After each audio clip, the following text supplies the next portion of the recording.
Hello,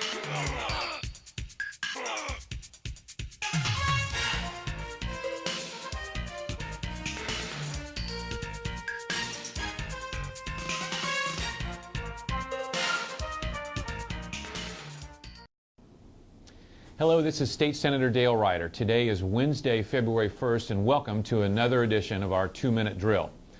As we talked about yesterday, the governor of the state of Illinois gave his State of the State speech here today at noon in front of a joint session of the Illinois General Assembly. What we talked about yesterday was what we hoped we would hear from the governor that came from my constituents back there at home. What I'd heard from my constituents was they wanted to hear the governor talk about the economy, how we were going to help the private sector create more jobs in Illinois, and second, how we were going to deal with the fiscal crisis that continues to plague Illinois and gets worse as the years go on. Unfortunately, we were disappointed with regards to what we heard from the governor today.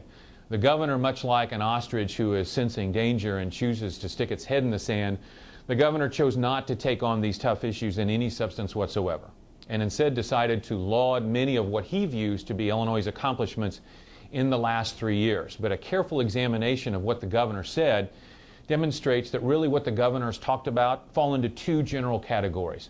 One, a laundry list of public initiatives. In other words, government initiatives. In other words, initiatives that you paid for, government doing more. The second area was congratulating a handful of people for some success in the private sector, ironically overcoming what it is that Governor Quinn and his party and the administration in the past have done to make it harder to succeed in the private sector. The simple fact is this, is that 12 months after taking the equivalent of a week's pay out of your pocket, the governor's solution is to maybe give you $100 back in a tax credit that he proposed today. The governor talked about Illinois moving forward, that we're going to do big things in Illinois. Well, the governor's moving forward version is moving forward with big things, meaning big government. That is not the direction in which my constituents have told me they want to go, and I think most Illinoisans recognize that government's already too big, that it's taking too much money out of families' pockets, that it's trying to do too much.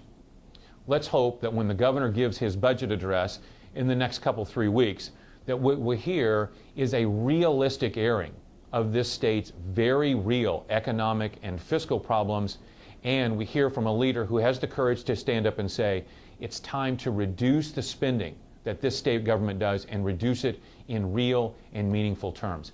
That's the only thing that will put this state back on a firm financial footing and convince job creators, people who have money to invest in Illinois, that it's good to do so once again. So thanks again for joining me on another edition of the 2-Minute Drill. Have a terrific weekend.